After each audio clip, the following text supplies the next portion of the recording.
This is the Perfect Being. I'm here to tell you all to subscribe to the perfect channel, UnrealEntGaming. Please remember to turn on your notifications to be the first to know about the latest in Dragon Ball news and information. And if you don't, very soon you will all be dead, along with your entire planet. The long-awaited battle to determine the fate of the entire multiverse is finally at hand as Goku rendezvous with Frieza to leave with the representing Universe 7 team into the World of Void as each of the 12 universes gather in preparation as rules are established and the clock winds down to 0 as the time has finally come to begin the Tournament of Power. What's going on, Dragon Ball fans? Welcome to my Dragon Ball Super episode 96 review entitled The Time is Here to the World of Void for the fate of the universes, leading into next week's exciting episode of Dragon Ball Super episode 97, in which finally, after having to wait nearly 7 months for this tournament to begin, it looks like finally at long last we're going to begin the Tournament of Power next week, as this episode pretty much sets up the overall foundation in seeing how well each individual universe is going to do when it comes down to them working as a cohesive unit. But a quick plug before we begin: if you guys are new to this channel, be sure to go on ahead and punch that subscribe button for more news, information, updates, and of course discussions alongside gameplay reviews for all forms of Dragon Ball content. And make sure to also go on ahead and punch that bell icon, that way you guys are always notified whenever a Dragon Ball video is posted onto this channel, as I will be covering various Dragon Ball topics throughout the coming weeks. And of course, if you guys are not following me at Twitter, be sure to go on ahead and head over to Twitter and follow me at UnrealEntGaming to be up to date with all that is in Dragon Ball news, information, and updates. And I thank you guys for your overwhelming support on the channel, as it does go a long way. So if you guys are new, be sure to go on ahead, turn on notifications, hashtag notification squad, to be up to date with all that is in Dragon Ball. Dragon Ball Super episode 96 is now officially in the history books, and I will say this episode built up on so much tension, not just only with the other universes but also within universe number 7. As we get to see tension rise, we see plans having to be completely overlooked in the overall concept that universe number 7 is going to have a very difficult time in having to work with each other in the tournament. But either way, we start the episode off exactly where we left off, with us having to enter the World of Void and seeing the tournament stage for itself, with the other representing universes that are not competing having to arrive, and we see how they admire the ring. And for the first time, we get to hear each individual god speak. The one god that I'm not too sold on is Arak, but of course, with that being said, we see how the Daishinkan descends down and he begins to tell the gods that in fact this ring cannot break, as it is actually made from kaching. So kaching is supposed to be one of the toughest materials in the entire universe, and we see how Ivan gets to speak afterwards, with the fox god Licor having to say that he wants to test his superiority over the other gods of destruction, which of course the Daishinkan actually agrees to do. But the only god of destruction that does not compete in this fight is the god of destruction of universe number 12, that being Jin. He's the one actually that sits this one out. But even with that being said, Arak and Licor and we see Ivan just collide all throughout the ring, and let me say, this is one of the most intense god of destruction fights that we have ever seen, in seeing all three gods display raw power in the ring, and in which case, to a degree, I really wish that we were to get to see more of this, because the Kaioshin were concerned. This is the first time that not just 2 gods, but 3 gods are fighting all at the exact same time. And we get to see the raw power of these gods as they're beginning to break the entire ring with their raw power. But even with that being said, each god, as they're fighting, doesn't seem to be harming the other, in the idea that each of these gods are supremely powerful in comparison to the other gods of destruction. And what's also interesting to note is that this entire time that they were fighting, the Omni King in his giant floating house fell asleep. And we see how later on Omni King was not aware that this fight actually went down, in which the other gods were kind of disappointed, because the entire time that they legitimately tried to display something for the Omni King, he was asleep. But not only that, but the entire ring was beginning to break right before Daishinkan's very eyes, in the idea that he said prior that the ring cannot be destroyed, and in which case we see it being destroyed anyway. But the only person to sit out was Jin, and I find that to be very interesting. But then we pan on over to Capsule Corporation and seeing Frieza and the rest of the Z Fighters. Now, the first person to step up to Frieza is in fact Vegeta. And then we see Beerus walk on by and Frieza saying, "Oh, seeing all of your faces kind of brings back so many memories." And we see how Vegeta begins to mock Frieza for having a halo, for being dead, which again, you have to understand that there's lots of tension here. And the fact that Vegeta wanted to fight Frieza right then and there, with Piccolo having to tell him to stop, even Beerus having to say, "Listen, you can't just go on ahead and be aggressive, we have to work as a cohesive unit." And then Vegeta says that halo doesn't really suit you, with Frieza having to say, "Well, maybe it ought to suit you," which got him all hot and triggered. And Yamcha's there. I mean, and again, having to see Yamcha be a part of this, even though he's not in the Tournament of Power, everyone and their mothers were expecting to see him involved, but of course he's not. And Piccolo having to say, "We can really use Frieza as a team member, we need him now, so don't interfere, don't try to start trouble." And we see how Vegeta is the one who's talking strategy, and they think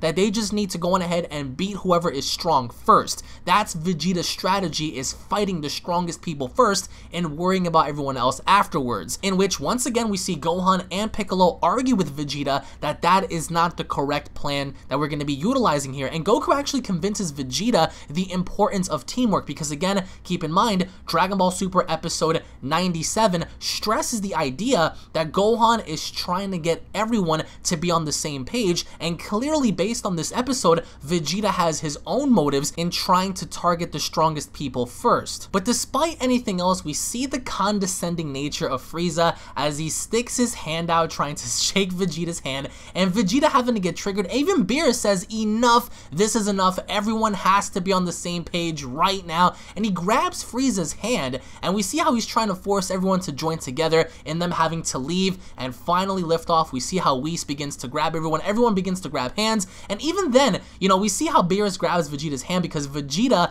doesn't want to be anywhere near Frieza, and finally, at long last, we see them all disappear as they're beginning to head out into the world of Void. And once they get there, that's when things begin to get very interesting, and seeing the other gods of destructions having to clean up after their mess, and we see them pretty much rearrange the ring, with all the other fighters from Universe number 7 having to notice everyone else arrive. And we see how Beerus even points out that nobody else is really holding hands, and the idea that Whis says that there is no flying in the tournament, but Goku pretty much tests it out and jumps up in the air and says no good, because he's flying up, and we see how Goku's trying to see how, you know, the tournament is. He's trying to feel it out per se, and trying to get a better understanding as to how this place is. And we take a look at the other fighters. We see like this giant pterodactyl green like bird. We see a bunch of just weird characters. We see one guy who's like palm striking like the center of the actual stage, in which afterwards we see how Frost emerge,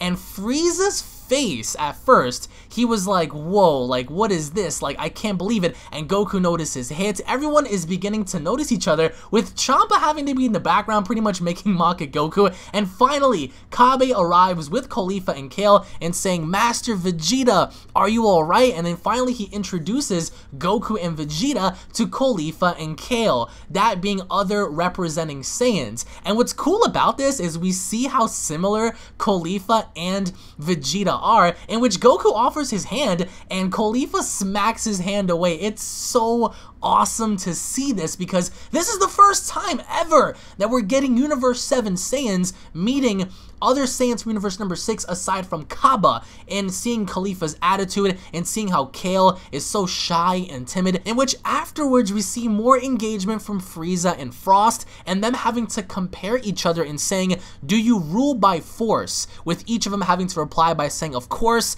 They want to try fighting each other in the tournament to see how it plays off, because as they're talking to each other, we see how they're like on the darker side of the ring, which again is pretty funny because they're trying to avoid everyone else, and Frieza having to talk to Frost about ruling by force, and them having to test each other. And we see even afterwards how it looks like they're both plotting. So in fact, they might work with each other. However, I still think that between the two, I think that definitely Frieza is more cunning and devious. And then last but not least, we see Universe number 11 arrive. And as you guys saw based on my leaks, I mean, we have one dude who looks like a giant Charmander, we have another dude that looks like a goat and a frog, and finally when Goku spots Jiren, who immediately zips behind him, you know, and he tells him to get lost, and Goku is amazed by the apparent speed by Jiren, because the first thing Jiren does is he walks on over, he says hi to Toppo, and Toppo's looking at him like, boy, if you don't get away from me, I'm gonna backhand you so hard, you're gonna go flying out of the ring. And what's great about this is they're gonna finish their little feud in the tournament, because Toppo promises to extinguish Goku's evil. And what I love about this is just the overall idea on how dangerous Jiren is going to be, because as Goku notices him, he's so excited, he just completely just, you know, disregards, you know, Toppo in front of him, and he notices that Jiren is right behind, and Jiren looks very menacing, and Goku having to be shocked on how fast he is, because the whole time he was staring at him, he just disappeared right behind him, like in the quickness. So having to look at the scope of the other fighters, we get to see this vampire looking chick with blue hair. I mean, each individual representing universe is going to be dangerous in their own respect, because Goku begins to look around, and finally he notices also another person who looks like a Yardrat. We see a dude that looks like a giant version of, like, you know, the Tin Man. It's insane. And Moscow's universe, I would have to say, looks the coolest, because all these warriors are like machine-like. They look like they're made out of cybernetic parts, so they look amazing. I would honestly say Kitara's universe looks like crap. So the Mouse God's universe looks like complete dog poo. I mean, after looking at them, I don't think they're intimidating at all. We're about to see a fodder universe emerge from at least one of these universes. We see Gowasu's there, everyone else is there, and Gohan again says that everyone needs to be focused. And then later on, how we see Hit begin to approach, he takes center stage, you know, as the team leader, and Goku's eyeing him down, and they look like they look very, very imposing. And then finally, universe number 7, they begin to prepare. We see universe number 9 actually has fighters. We see, you know, Gowasu's universe, in which I think again looks really, really stupid if you were to ask me. We see Jiren and his Pride Troopers with like colory, you know, smoke like bombs in the background. It's pretty weird stuff, but this episode, guys, was the foundation setup, like the foundational setup into seeing what's gonna happen. And once again, it's going to be very dangerous. And seeing Gohan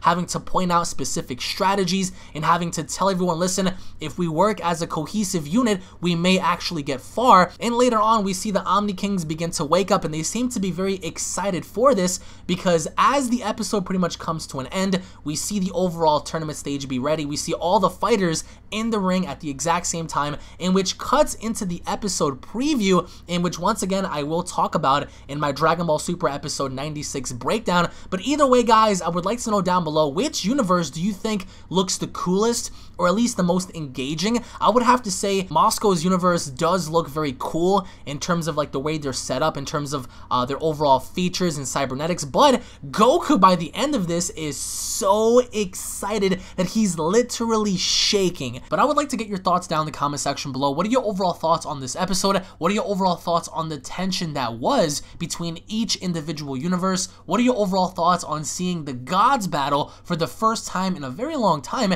including other gods besides from Champa and Beerus? What are your overall expectations going into Dragon Ball Super episode 97 and beyond? Thank you all for watching. Once again, the Tournament of Power is now officially beginning. I hope you guys sit back and relax, because it's going to be a roller coaster of a ride. If you guys are fans or new to the channel, be sure to go on ahead and punch that subscribe button for more news, information, and updates alongside discussions and reviews. If you guys enjoyed the review, as always, don't forget to go on ahead and leave a like down below. Tune back in for the breakdown review, and I'll be seeing each and every single one of you guys down in the comment section below. Have a great night, guys. Peace.